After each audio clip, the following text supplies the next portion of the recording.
Hi all, ഞാൻ അദീന, നിങ്ങളുടെ double A faculty at dream ledger. And ഇന്ന് നമ്മൾ നോക്കാൻ പോകുന്ന ടോപ്പിക്കാണ് ഓഡിറ്റ് റിസ്ക് എന്ന് പറഞ്ഞിട്ടുള്ളത്. ഓക്കെ, അപ്പം ഡബിൾ എക്ക് ഏറെക്കുറെ ഭയങ്കര ഇമ്പോർട്ടൻ്റ് ആയിട്ടുള്ളൊരു ടോപ്പിക്കാണ് ഓഡിറ്റ് റിസ്ക് എന്ന് പറയുന്നത്. അപ്പം അതിൻ്റെ അകത്ത് എന്താണ് ഓഡിറ്റ് റിസ്ക്, പിന്നെ അത് എക്സാം സിനാരിയോയിൽ എങ്ങനെയൊക്കെയാണ് വരുന്നത്, ഇതൊക്കെയാണ് നമ്മൾ നോക്കാൻ പോകുന്നത്. ഓക്കെ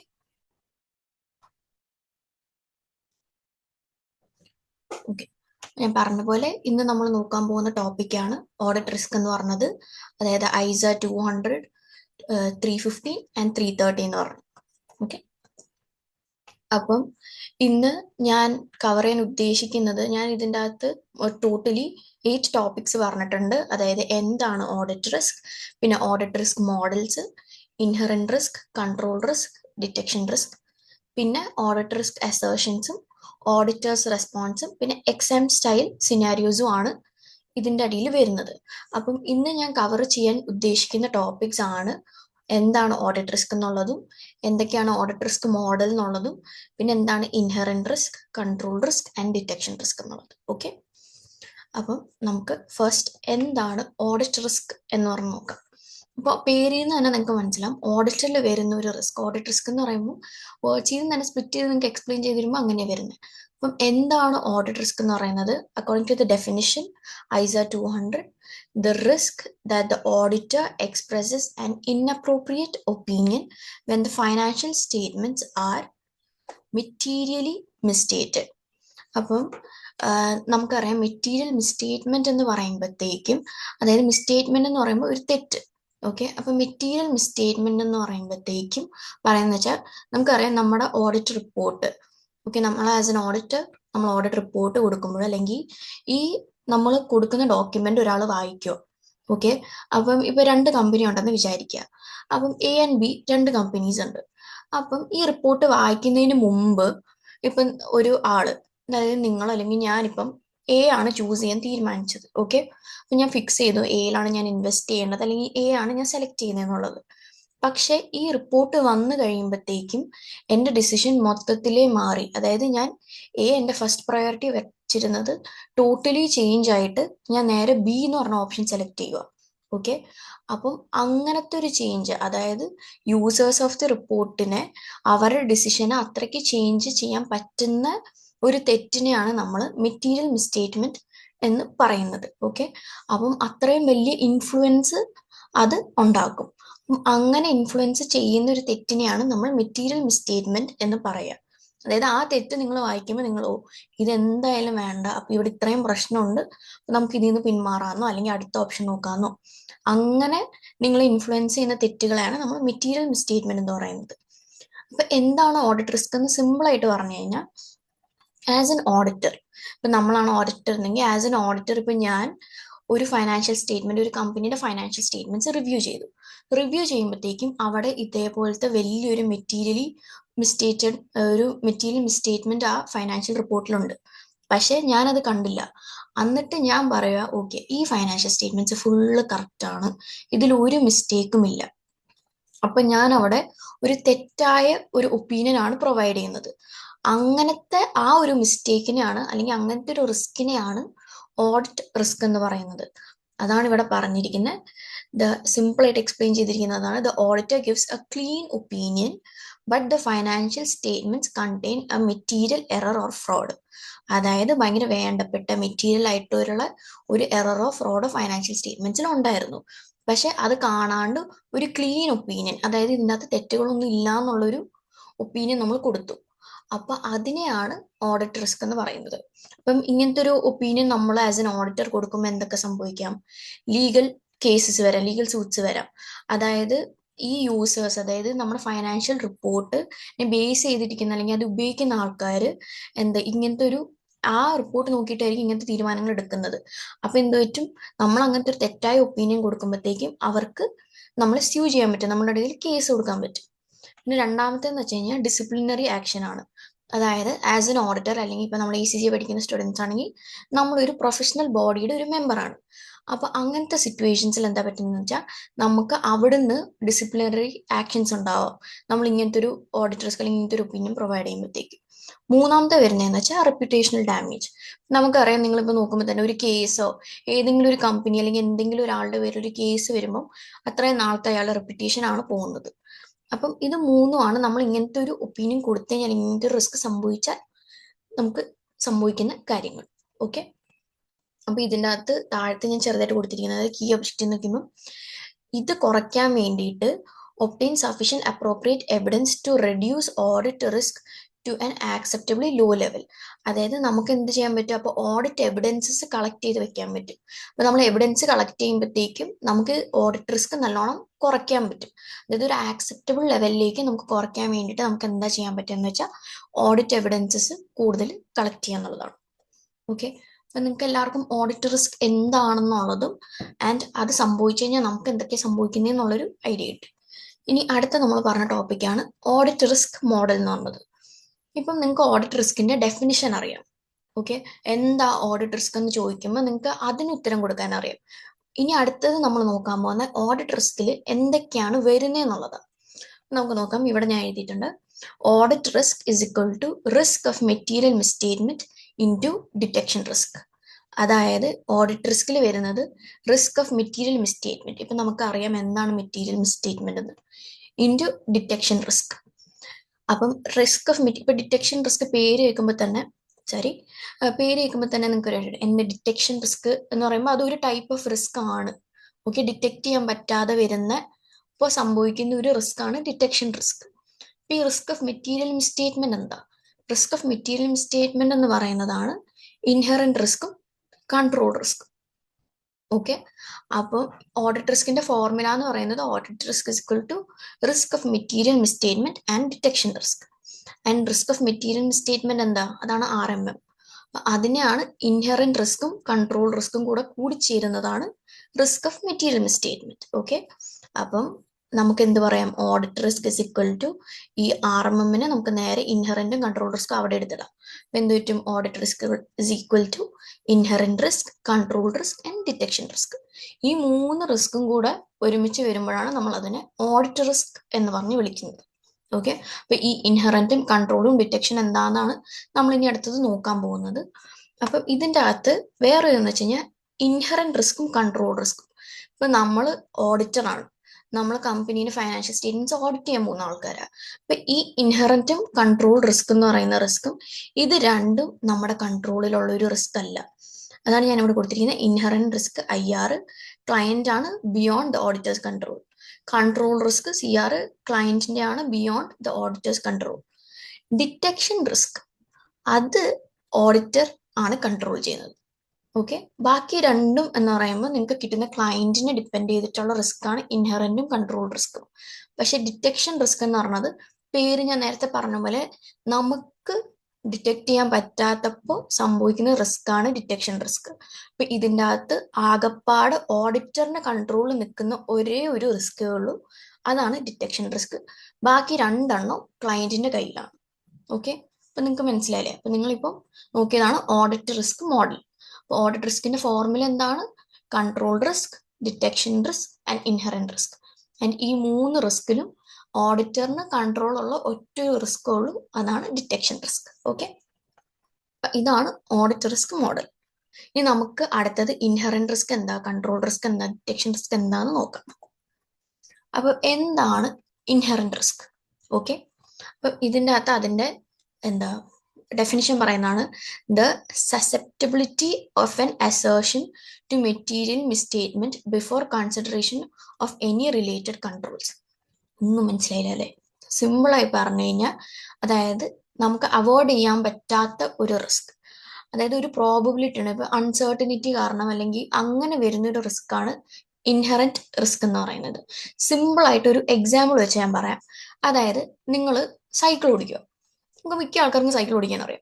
ഇപ്പം ഞാൻ നല്ലോണം സൈക്കിൾ ഓടിക്കുന്ന ഒരു വ്യക്തിയാന്ന് വിചാരിക്കുക. പക്ഷേ നമ്മൾ ഒരു സ്റ്റീപ്പ് ആയിട്ടുള്ള ഒരു ഹില്ല് അല്ലെങ്കിൽ ഒരു മലയുടെ മുകളിൽ നിന്ന് താഴത്തേക്ക് വരിക. അപ്പൊ നമുക്കറിയാം സൈക്കിൾ തന്നെത്താനെ നമ്മൾ ചവിട്ടിയില്ലെങ്കിലും താഴത്തേക്ക് വരും.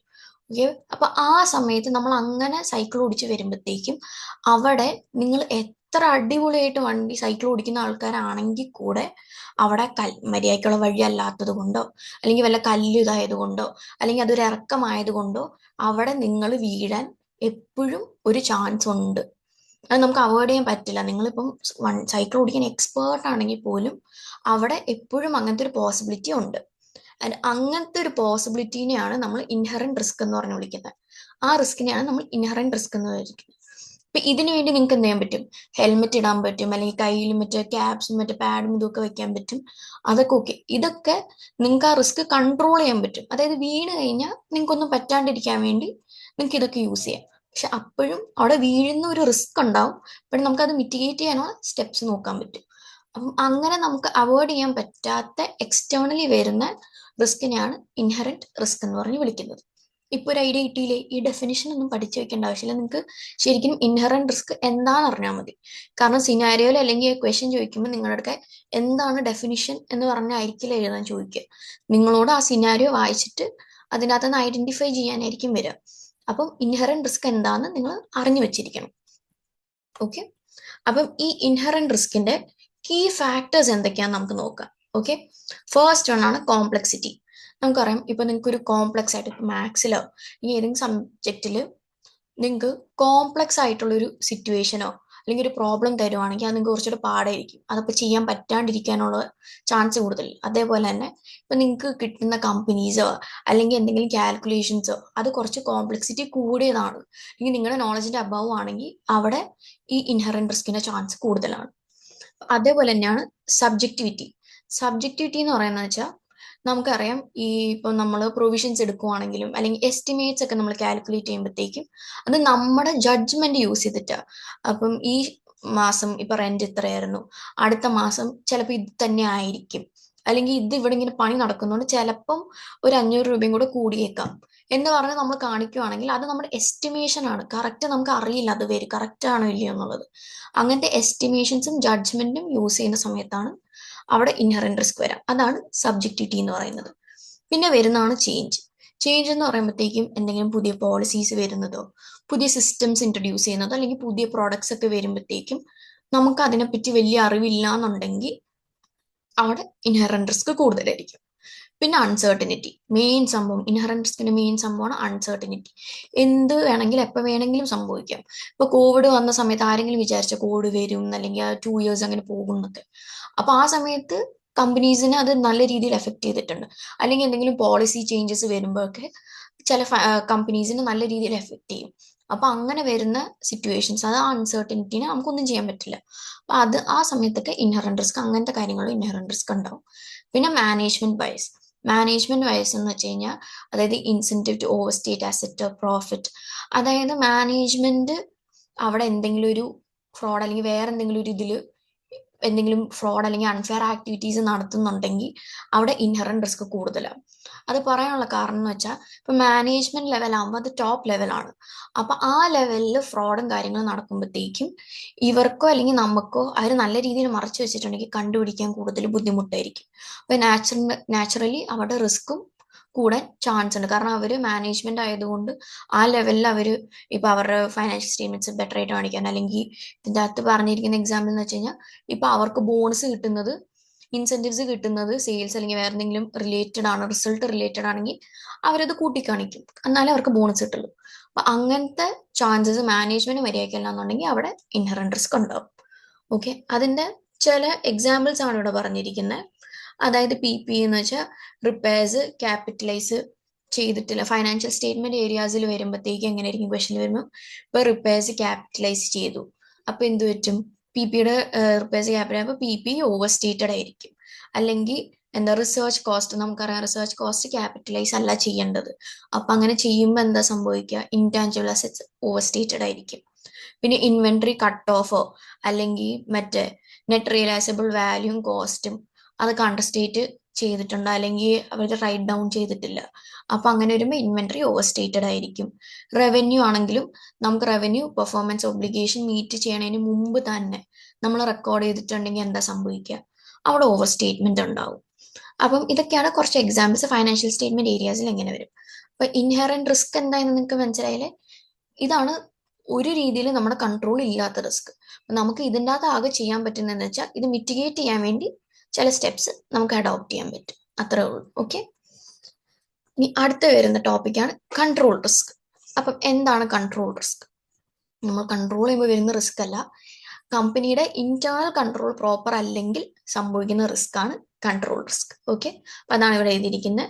The risk that a material misstatement will not be prevented or detected and corrected on a timely basis by the entity's internal controls. Okay, അപ്പൊ അതായത് കമ്പനിയുടെ ഇന്റേണൽ കൺട്രോൾസ് മര്യാദയ്ക്ക് അല്ലാത്തത് കൊണ്ട് വരുന്ന റിസ്ക് ആണ് കൺട്രോൾ റിസ്ക് എന്ന് പറയുന്നത്. അതായത് ഇന്റേണൽ കൺട്രോൾ പ്രോപ്പർ അല്ലാത്തത് കൊണ്ട് അവർക്ക് മിസ്റ്റേറ്റ്മെന്റ്സ് കറക്റ്റ് ആയിട്ട് ഐഡന്റിഫൈ ചെയ്യാനോ ടൈംലി ബേസിസിൽ അത് പ്രിവെന്റ് ചെയ്യാനോ ഡിറ്റക്ട് ചെയ്യാനോ കറക്റ്റ് ചെയ്യാനോ പറ്റുന്നില്ല എന്നുണ്ടെങ്കിൽ അപ്പൊ വരുന്ന റിസ്ക് ആണ് കൺട്രോൾ റിസ്ക് എന്ന് പറയുന്നത്. അപ്പം കൺട്രോൾ റിസ്ക് കുറയുന്ന എപ്പോഴാ? അപ്പം ഓത്തറൈസ്ഡ് പ്രൊസീജിയേഴ്സ് മാത്രം അണ്ടർടേക്ക് ചെയ്യുക, അല്ലെങ്കിൽ സെഗ്രിഗേഷൻ ഓഫ് ഡ്യൂട്ടീസ്. ഇപ്പൊ ഞാൻ ഒരു ഇത് ചെയ്തു, എന്നിട്ട് അത് വേറെ ഒരാളാണ് അതിന്റെ നെക്സ്റ്റ് സ്റ്റെപ്പ് ചെയ്യുന്നതെന്നുണ്ടെങ്കിൽ അവിടെ സെഗ്രിഗേഷൻ ഓഫ് ഡ്യൂട്ടീസ് ഉണ്ടെങ്കിൽ റിസ്ക് കുറയും. ഞാൻ തന്നെ രണ്ട് ആക്ടിവിറ്റീസും ചെയ്യുന്നതെന്നുണ്ടെങ്കിൽ എന്ത് പറ്റും? എനിക്ക് അവിടെ മാനിപ്പുലേറ്റ് ചെയ്യാൻ പറ്റും, കുറച്ചും കൂടെ ചാൻസ് ഉണ്ട്. ബട്ട് രണ്ട് ആക്ടിവിറ്റീസും വേറെ വേറെ ആൾക്കാരാ ചെയ്യുന്നതെന്നുണ്ടെങ്കിൽ, റിലേറ്റഡ് ആയിട്ടുള്ള തന്നെ നെക്സ്റ്റ് സ്റ്റെപ്പ് വേറെ വേറെ ആൾക്കാരാ ചെയ്യുന്നതെന്നുണ്ടെങ്കിൽ അവിടെ മാനിപ്പുലേഷന്റെ റിസ്ക് കുറയും. പിന്നെ bank reconciliation, control account reconciliation. അപ്പൊ നമുക്ക് റിക്കൺസൈൽ ചെയ്യുമ്പോഴത്തേക്കും എന്താ പറ്റുക? നമ്മൾ വെച്ച് നോക്കുമ്പോഴത്തേക്കും സ്റ്റേറ്റ്മെന്റ്സ് വെച്ച് നോക്കുമ്പോൾ നമുക്കറിയാം ഒക്കെ പറഞ്ഞിരിക്കുന്നത് കറക്റ്റ് ആണോ, അല്ലെങ്കിൽ വാല്യൂസ് കറക്റ്റ് ആണോ എൻ്റർ ചെയ്തിരിക്കുന്നത് എന്നൊക്കെ നമുക്ക് നോക്കാൻ പറ്റും. പിന്നെ physical access control, IT access controls. ഇപ്പൊ ഓരോ സ്ഥലത്ത് ഇമ്പോർട്ടൻറ്റ് ഫയൽസ് വെച്ചിരിക്കുന്ന സ്ഥലത്തുള്ള ആക്സസ് കൺട്രോൾസ് എല്ലാവർക്കും കൊടുക്കാണ്ടിരിക്കുക, അല്ലെങ്കിൽ അങ്ങനത്തെ ഓരോ ടെക്നോളജീസ് യൂസ് ചെയ്യുമ്പോഴത്തേക്കും ഒക്കെ നമുക്ക് ഈ റിസ്ക് കുറയ്ക്കാൻ പറ്റും. പിന്നെ ഇതിന്റെ റെഡ് ഫ്ലാഗ്സ്, അല്ലെങ്കിൽ നിങ്ങൾ ക്വസ്റ്റ്യൻ വായിക്കുമ്പോൾ നിങ്ങൾക്ക് തോന്നുക ഇവിടെ കൺട്രോൾ റിസ്ക് ഹൈ ആന്ന് പറയുന്ന ഇത് നിങ്ങൾക്ക് ഐഡന്റിഫൈ ചെയ്യാൻ പറ്റുന്ന എന്തൊക്കെയാ? അവിടെ റീകൺസിലിയേഷൻ ഒന്നും പെർഫോം ചെയ്യുന്നുണ്ടാവില്ല ഇയറിൽ, അല്ലെങ്കിൽ ഒരു പുതിയ GL സിസ്റ്റം ഇൻട്രൊഡ്യൂസ് ചെയ്തിട്ടുണ്ടാവും, അപ്പം ഇതിനു മുമ്പ് ട്രാൻസ്ഫേഴ്സ് വെരിഫൈ ചെയ്തിട്ടുണ്ടോ എന്ന് നമുക്കറിയില്ല. അല്ലെങ്കിൽ എന്താ മാനേജ്മെന്റ് ഓവർ റൈഡിങ് കൺട്രോൾസ്, അതായത് കമ്പനിക്ക് ഇന്റേണൽ കൺട്രോൾ ഉണ്ട്, ഓക്കെ, ആൻഡ് അവിടെ മാനേജ്മെന്റ് ആണ് തട്ടിപ്പ് നടത്തുന്നതെന്നുണ്ടെങ്കിൽ മാനേജ്മെന്റ് ഇപ്പൊ ഇന്റേണൽ കൺട്രോളിൽ അവരെന്തെങ്കിലും ഐഡന്റിഫൈ ചെയ്തു, അവർ ചെയ്തിട്ട് ഇത് പറയുന്നത് ചോദിക്കുന്നത് മാനേജ്മെന്റിനോട് ചോദിക്കുമ്പോൾ മാനേജ്മെന്റ് പറയാം അതിങ്ങനെയാ, അപ്പൊ അത് നോക്കേണ്ട ആവശ്യമില്ല എന്ന് പറഞ്ഞ് മാനേജ്മെന്റ് അത് ഓവർ റൈഡ് ചെയ്യുവാണെങ്കിൽ അവിടെ കാര്യമില്ല, അപ്പം അവിടെ കൺട്രോൾ റിസ്ക് കൂടുതലായിരിക്കും. പിന്നെ പേറോൾ ഔട്ട്സോഴ്സ്ഡ് ആണെങ്കിൽ, അതായത് നമ്മൾ എന്തെങ്കിലും ഒരു ആക്ടിവിറ്റി, പേറോൾ ഇപ്പം എന്തെങ്കിലും ആക്ടിവിറ്റി നമ്മൾ ഔട്ട്സോഴ്സ് ചെയ്യുമ്പം അത് ഈ ഇന്റേണൽ കൺട്രോളിൽ കമ്പനിയുടെ ഇന്റേണൽ കൺട്രോൾസിന് മര്യാദയ്ക്ക് മോണിറ്റർ ചെയ്യാൻ പറ്റണമെന്നില്ല. അവർ എൻഡ് റിസൾട്ട് അല്ലെങ്കിൽ അതായിരിക്കും നോക്കുക. കാരണം അതെ നമ്മൾ പണിയെടുക്കാൻ വേണ്ടിയിട്ടല്ലല്ലോ നമ്മളൊരു സാധനം ഔട്ട്സോഴ്സ് ചെയ്യുന്നത്, അപ്പൊ അവർക്ക് ആ ആക്ടിവിറ്റീസ് മോണിറ്റർ ചെയ്യാൻ പറ്റില്ല. പിന്നെ ഫൈനാൻസ് ഡയറക്ടർ കമ്മിറ്റഡ് ഫ്രോഡ്, അതായത് ഈ ഇന്റേണൽ കൺട്രോൾസ് നോക്കുന്ന ആൾക്കാരെക്കാളും മുകളിലുള്ള ആൾക്കാർ വല്ല ഫ്രോഡ് ചെയ്ത് കഴിഞ്ഞാൽ അത് ഇവർക്ക് ഐഡന്റിഫൈ ചെയ്യാൻ പറ്റണം എന്നില്ല. അപ്പം ഇതാണ് കൺട്രോൾ റിസ്ക്. കൺട്രോൾ റിസ്ക് നമുക്ക് കൺട്രോൾ ചെയ്യാൻ പറ്റും അല്ലെങ്കിൽ ബെറ്റർ ആക്കാൻ പറ്റും എങ്ങനെയെന്ന് വെച്ച് കഴിഞ്ഞാൽ ഒരു കമ്പനിയുടെ ഇന്റേണൽ കൺട്രോൾസ് പ്രോപ്പർ ആണെങ്കിൽ കൺട്രോൾ റിസ്ക് അവിടെ ഭയങ്കര കുറവായിരിക്കും. നല്ല രീതിയിലുള്ള മാനേജ്മെന്റ് ആണ് ആൻഡ് ഇന്റേണൽ കൺട്രോൾസ് ഒക്കെ കറക്റ്റ് ആയിട്ട് നടക്കുന്നുണ്ടെങ്കിൽ അവിടെ കൺട്രോൾ റിസ്ക് കുറവായിരിക്കും. അല്ല മാനേജ്മെന്റ്സും ഫുൾ ഉഡായിപ്പാണ്, എന്നിട്ട് ഇന്റേണൽ കൺട്രോൾസ് അവര് ഓക്കെ ഇതിങ്ങനെയെന്ന് പറയുമ്പോൾ അത് അങ്ങനെ അങ്ങനെ വിടുന്ന ഒരു ഗ്രൂപ്പ് ആണെന്നുണ്ടെങ്കിൽ അവിടെ കൺട്രോൾ റിസ്ക് ഭയങ്കര കൂടുതലായിരിക്കും. അപ്പൊ നമ്മൾ ഓഡിറ്റ് ചെയ്യുന്ന സമയത്ത് അതിനനുസരിച്ച് സൂക്ഷിച്ച് വേണം ഓഡിറ്റ് ചെയ്യാൻ. ഓക്കെ, ഇനി ഇന്നത്തെ ഏറ്റവും ഫൈനൽ ടോപ്പിക്കാണ് ഡിറ്റക്ഷൻ റിസ്ക്.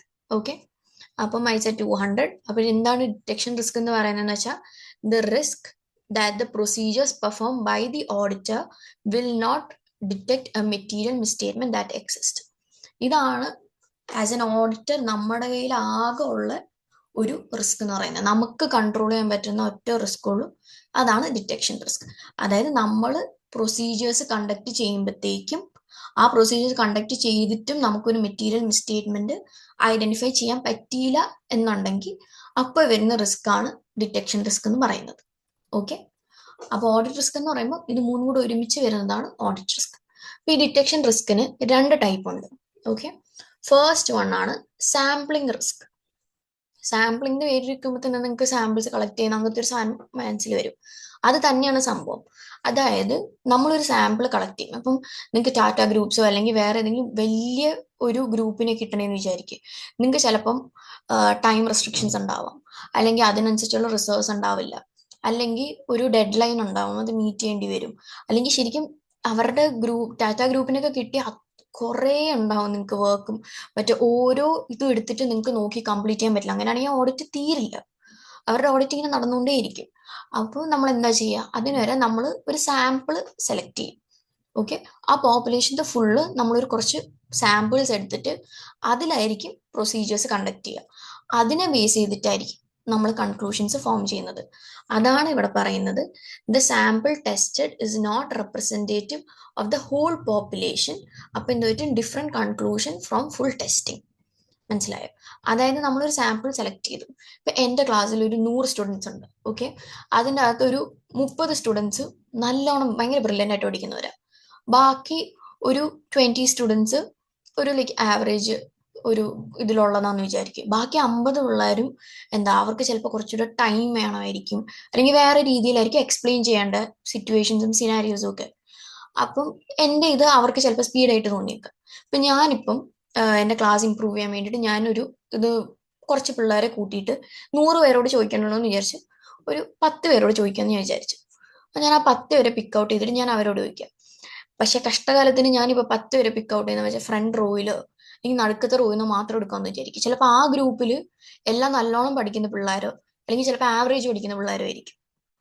ഓക്കെ, അപ്പൊ നല്ലോണം പഠിക്കുന്ന പിള്ളേരാണെങ്കിൽ അവരോട് ഞാൻ ആ 10 പേരോട് ചോദിക്കുമ്പോഴത്തേക്ക് അവരെന്താ പറയാ, ആ മിസ്സിന് സ്പീഡ് കുഴപ്പമില്ല, ഓക്കെ ആണ്, എല്ലാം മനസ്സിലാവുന്നുണ്ട്, വേറെ വിഷയങ്ങളൊന്നും ഇല്ല, ഈ ഒരു സ്പീഡ് തന്നെ കണ്ടിന്യൂ ചെയ്താൽ മതിയെന്ന്. അപ്പൊ ഞാൻ എന്ത് ചെയ്യും, ഞാൻ എൻ്റെ വേ ഓഫ് ടീച്ചിങ്ങിൽ ഒരു ചേഞ്ചസും വരത്തില്ല. ഞാൻ എനിക്ക് എല്ലാവർക്കും ഓക്കെ ആണ്, അപ്പൊ അങ്ങനെ അങ്ങ് മുമ്പോട്ട് പോകും.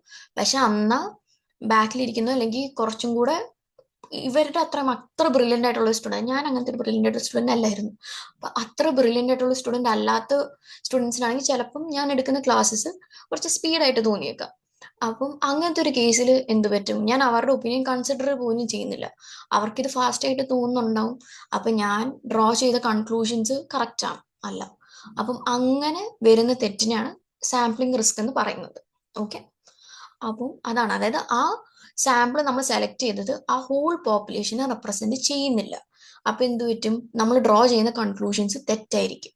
അപ്പൊ അങ്ങനെ വരുന്ന റിസ്കിനെയാണ് സാമ്പിളിംഗ് റിസ്ക് എന്ന് പറയുന്നത്.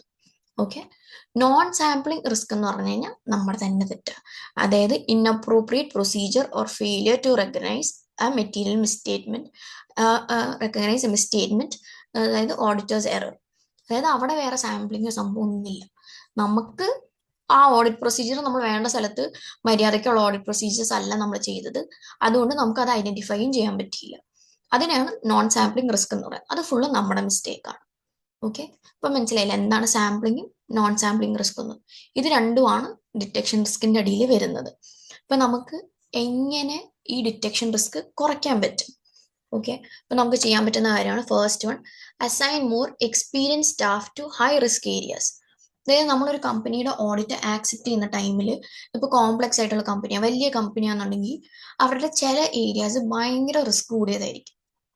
ഓക്കെ, അപ്പൊ എനിക്കൊരു ഓഡിറ്റ് ഫേം ഉണ്ട്, എന്നിട്ട് ഞാനൊരു ഓഡിറ്റ് ക്ലയന്റിനെ ആക്സെപ്റ്റ് ചെയ്യുക. അപ്പൊ അവരുടെ ചില ഏരിയാസിൽ ഭയങ്കര റിസ്ക് ആയിരിക്കും. എന്നിട്ട് ഞാൻ ഇന്ന് ഹയർ ചെയ്തൊരു ഇന്റേണിനെ അന്നാ ഒരു മൂന്ന് ഇന്റേൺ ഉണ്ട്, നിങ്ങൾ ഈ ഏരിയ നോക്കിക്കോ എന്ന് പറഞ്ഞു കൊടുത്തു കഴിഞ്ഞാൽ അത് ഞാൻ ചെയ്യുന്ന ഏറ്റവും വലിയ മണ്ടത്തരമായിരിക്കും. കാരണം അവർക്ക് ഇതിനു മുമ്പ് വർക്ക് ചെയ്ത ഒരു എക്സ്പീരിയൻസും ഇല്ല, ഒന്നുമില്ല. അവരെന്തായാലും തെറ്റ് വരുത്തിക്കും. അവർക്ക് എന്തായാലും ഒരു 5-10 വർഷത്തെ എക്സ്പീരിയൻസ് ഉള്ള ഒരു സ്റ്റാഫിനെ പോലെ വർക്ക് ചെയ്യാൻ പറ്റില്ല. അപ്പൊ നമ്മൾ എന്താ ചെയ്യുക, റിസ്ക് കൂടിയ സ്ഥലത്ത് കൂടുതൽ എക്സ്പീരിയൻസ് ഉള്ള ആൾക്കാരെ കൊടുക്കുക. അപ്പം അവർക്ക് മര്യാദയ്ക്ക് പെട്ടെന്ന് റിസ്ക് ഐഡന്റിഫൈ ചെയ്യാൻ പറ്റും, അല്ലെങ്കിൽ എന്തൊക്കെ പ്രോപ്പർ പ്രൊസീജിയേഴ്സാ അവിടെ ചെയ്യേണ്ടതെന്ന് അവർക്ക് ഒരു നോളജും എക്സ്പീരിയൻസും ഓൾറെഡി ഉണ്ടാവും. അപ്പൊ അങ്ങനെ നമുക്കിത് കുറയ്ക്കാൻ പറ്റും. രണ്ടാമത്തത്, ഇൻക്രീസ് സാമ്പിൾ സൈസ്. അപ്പൊ ഒരു സാമ്പിളിംഗ് റിസ്ക് ആണ് എങ്കിൽ നമുക്ക് അതെങ്ങനെ കുറയ്ക്കാൻ പറ്റുക, സാമ്പിൾ സൈസ് കൂട്ടുക. ഇപ്പൊ ഞാൻ 10 പകരം ഒരു 30 സ്റ്റുഡൻസിനെ എടുത്തിരുന്നെങ്കിൽ എന്തായാലും അവിടുന്ന് എന്തായാലും ഒരു റാൻഡമായിട്ട് നമ്മൾ എടുക്കുമ്പോഴത്തേക്കും എന്തായാലും അവിടുന്ന് ഇവിടുന്നുള്ള സ്റ്റുഡൻസ് വരും. ഞാൻ ഫസ്റ്റ് പിന്നെ മിഡിൽ പിന്നെ ഏറ്റവും ബാക്കിൽ നിന്നൊക്കെ എടുക്കുകയാണെങ്കിൽ എന്തായാലും റാൻഡമായിട്ട് സ്റ്റുഡൻസ് വന്നിട്ട് എനിക്കൊരു ബെറ്റർ കൺക്ലൂഷൻ കിട്ടിയേനെ. അപ്പൊ എന്താണെന്ന് ചെയ്യാൻ പറ്റുമെന്ന് വെച്ചാൽ നമുക്ക് സാമ്പിൾ സൈസ് ഇൻക്രീസ് ചെയ്യാം. പിന്നെ അടുത്തത് പെർഫോം അഡീഷണൽ സബ്സ്റ്റാൻറ്റീവ് പ്രൊസീജിയേഴ്സ്. അതായത് ഒരു ഏരിയയിൽ റിസ്ക് കൂടുതലാണ്, നമ്മൾ ഓഡിറ്റ് പ്ലാൻ ചെയ്യുന്ന സമയത്ത് തന്നെ നമുക്ക് ഐഡന്റിഫൈ ചെയ്യാൻ പറ്റി ഇത് കുറച്ചുകൂടെ റിസ്ക് കൂടിയ ഏരിയ ആണ്. അപ്പൊ റിസ്ക് കൂടിയ ഏരിയ ആകുമ്പോഴത്തേക്ക് അവിടെ ഡിറ്റക്ഷൻ റിസ്ക് എല്ലാ റിസ്ക്കും കൂടാം. അപ്പൊ നമുക്ക് എന്താ ചെയ്യാൻ പറ്റുക, അവിടെ അഡീഷണൽ പ്രൊസീജിയേഴ്സ് ചെയ്യാം. ഓക്കെ, സാധാരണ നമ്മൾ ചെയ്യുന്നതിനെക്കാട്ടിലും കുറച്ച് കൂടുതൽ എഫേർട്ട് ഇട്ട് അഡീഷണൽ പ്രൊസീജിയേഴ്സ് അവിടെ കണ്ടക്ട് ചെയ്യാം. പിന്നെയാണ് ചേഞ്ച് ടൈമിങ്, അതായത് attend year and counter rather than ഇന്ററും. അതായത് ചില സമയത്ത് നമ്മൾ ഇന്ററും കൗണ്ട് സെഷനും അതൊക്കെ ആയിരിക്കും അറ്റൻഡ് ചെയ്യുക. പക്ഷെ ശരിക്കുമുള്ള ചേഞ്ചസ് അല്ലെങ്കിൽ എന്തെങ്കിലും ഫ്രോഡ് ഉണ്ടെങ്കിൽ അത് നമുക്ക് ബെറ്റർ ആയിട്ട് ഐഡന്റിഫൈ ചെയ്യാൻ പറ്റുന്ന ഇയർ എൻഡിന്റെ ടൈമിലായിരിക്കും. അപ്പൊ നമ്മൾ ആ ഇയർ എൻഡ് കൗണ്ട് അറ്റൻഡ് ചെയ്യുക. പിന്നെ use independent expert from complex valuations.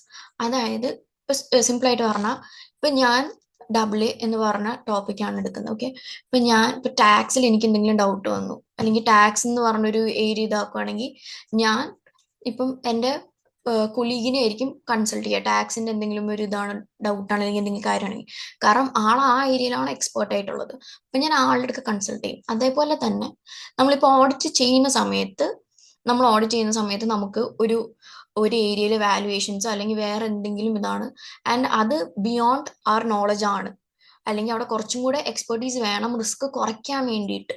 Okay, നമുക്കറിയാം ഓക്കെ ഇങ്ങനെ ആയിരിക്കും, പക്ഷെ എന്നാലും ഒരു സേഫർ ഓപ്ഷൻ നമ്മളിപ്പോൾ മിക്ക കാര്യത്തിലും സെക്കൻഡ് ഒപ്പീനിയൻ ഒക്കെ എടുക്കില്ലേ, അതേപോലെ തന്നെ ഒരു സേഫർ സൈഡിൽ നിൽക്കാൻ വേണ്ടിയിട്ട് നമുക്ക് എന്തായാലും പറ്റും, ഒരു ഇൻഡിപെൻഡന്റ് എക്സ്പേർട്ടിനെ റീച്ച് ഔട്ട് ചെയ്ത് അവരുടെ അടുത്ത് ആ കോംപ്ലക്സ് വാലുവേഷൻസ് ഏൽപ്പിക്കാൻ പറ്റും. അങ്ങനെ ചെയ്യുമ്പോഴത്തേക്ക് എന്താ പറ്റുക, ആള് ആ ഏരിയയിൽ എക്സ്പേർട്ട് ആയിരിക്കും. അപ്പൊ അവിടെ എന്തെങ്കിലും ഒരു റിസ്ക്കോ എന്തെങ്കിലും കാര്യങ്ങളുണ്ടെങ്കിൽ ആൾക്ക് ഐഡന്റിഫൈ ചെയ്യാൻ പറ്റും. പിന്നെ maintain professional scepticism through out. As an auditor നമുക്ക് ഏറ്റവും കൂടുതൽ വേണ്ട കാര്യമാണ് പ്രൊഫഷണൽ സ്കെപ്റ്റിസിസം. അപ്പോൾ ത്രൂ ഔട്ട് ദി ഓഡിറ്റ് അത് മെയിൻറ്റെയിൻ ചെയ്യുക. ഇപ്പം ഇതാണ് detection risk. As an auditor നമ്മുടെ കയ്യിൽ നിന്ന് വരുന്ന മിസ്റ്റേക്ക് ആണ് ഡിറ്റക്ഷൻ റിസ്ക് എന്ന് പറയുന്നത്.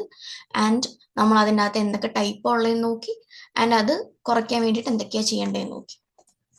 ഇനി അടുത്ത വരുന്ന ഒരു ചെറിയൊരു ഇതാണ് പ്രൊഫഷണൽ സ്കെപ്റ്റിസിസം. നമ്മൾ കുറച്ചു മുമ്പ് പറഞ്ഞു the auditor should maintain professional scepticism എന്ന്.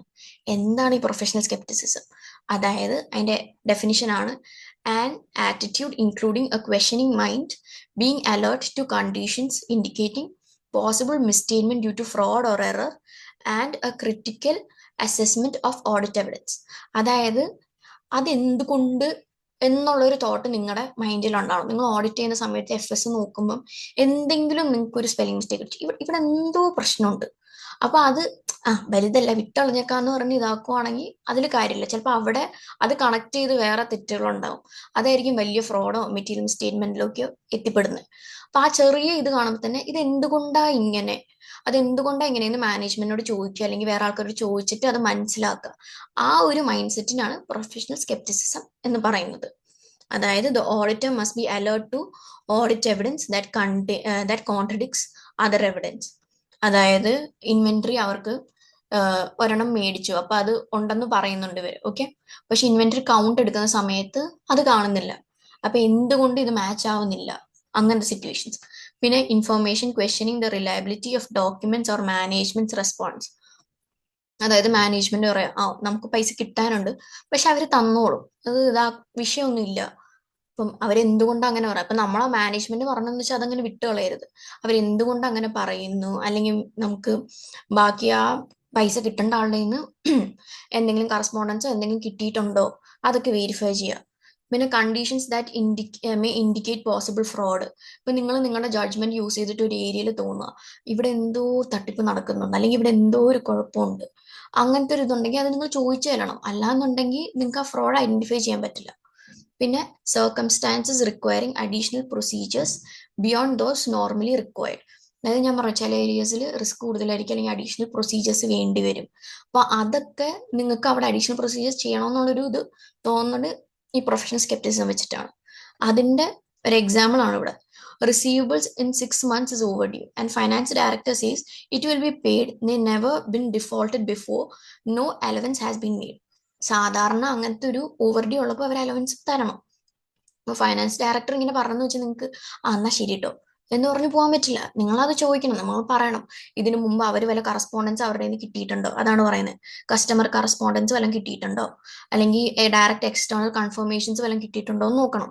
അതുകൊണ്ട് വെറുതെ ആ ഫൈനാൻസ് ഡയറക്ടറിന്റെ വാക്ക് വിശ്വസിച്ച് നമ്മൾ ഓക്കെ കുഴപ്പമില്ല എന്ന് പറഞ്ഞ് വിടാൻ പാടില്ല. ഇതൊന്നും കിട്ടിയിട്ടില്ല എന്നുണ്ടെങ്കിൽ നമ്മൾ അവിടെ അലവൻസ് ക്രിയേറ്റ് ചെയ്യണം. അതായത് 6 months ആണെങ്കിൽ എന്താണെങ്കിലും ആ ടൈം ഡ്യൂറേഷൻ നമ്മൾ അലവൻസ് ക്രിയേറ്റ് ചെയ്യണം. ഓക്കെ, അപ്പം ഇതിൻ്റെ അകത്ത് പറയുന്നത് എന്താ, പ്രൊഫഷണൽ സ്കെപ്റ്റിസിസം എന്ന് പറഞ്ഞാൽ ഇപ്പൊ നമുക്കൊരു എവിഡൻസ് കിട്ടുവാണ്, ഓക്കെ, അത് ക്ലൈന്റ് ജനറേറ്റഡ് ആണെങ്കിൽ നമ്മൾ കൂടുതലും ഒരു ക്വസ്റ്റ്യനിങ് മൈൻഡ് വെക്കണം, കാരണം അവർക്കത് മാനിപ്പുലേറ്റ് ചെയ്യാം. പക്ഷെ നമുക്ക് എക്സ്റ്റേണലി കിട്ടുന്ന ഒരു എവിഡൻസ് ആണ്, അതാണ് ഇവിടെ ക്വാളിറ്റി എവിഡൻസ് എന്ന് പറഞ്ഞ് ഇവിടെ കൊടുത്തിരിക്കുന്നത്. എക്സ്റ്റേണലി കിട്ടുന്നതാണെങ്കിൽ പിന്നെ നമുക്ക് കുറച്ചും കൂടെ റിലയബിൾ ആയിരിക്കും. പക്ഷെ ക്ലൈന്റ് ജനറേറ്റ് ചെയ്യുന്നതാണെങ്കിൽ അത്രയ്ക്ക് റിലയബിൾ ആവാൻ ചാൻസ് ഇല്ല, കാരണം അവർക്ക് മാനിപ്പുലേറ്റ് ചെയ്യാം. ഓക്കെ, അപ്പൊ നമ്മൾ കുറച്ചും കൂടെ ഒരു ക്വസ്റ്റ്യനിങ് മൈൻഡ് സെറ്റ് എപ്പോഴും വെക്കണം. അതായത് സ്കെപ്റ്റിസിസം എന്ന് പറയുമ്പോൾ it's not assuming that management is dishonest. It means not simply accepting the explanation without corroboration. അതായത് അവരിത് പറഞ്ഞാലും അതിന് തെളിവ് വന്നോ, തെളിവ് വന്നിട്ട് പറയുകയാണെങ്കിൽ ഓക്കെ, അവരെല്ലാരും നമ്മളെല്ലാരും കള്ളന്മാരാന്നല്ല വിശ്വസിക്കുന്നത്. നമ്മൾ എന്തെങ്കിലും അവർ പറയുമ്പോഴത്തേക്കും പറഞ്ഞ വാക്കിന് ഒരു തെളിവ് കാണിച്ചാൽ നമുക്ക് ഓക്കെ. അതാണ് സിമ്പിളായി പറഞ്ഞ പ്രൊഫഷണൽ സ്കെപ്റ്റിസിസം, ആ ഒരു ക്വസ്റ്റ്യനിങ് മൈൻഡ് സെറ്റ്. ഓക്കെ, അപ്പം ഇതാണ് നമ്മൾ ഇന്ന് ഡിസ്കസ് ചെയ്യാൻ പറഞ്ഞ topics. I hope this was helpful, and for more such contents do follow us on Dream Ledger. Okay, thank you.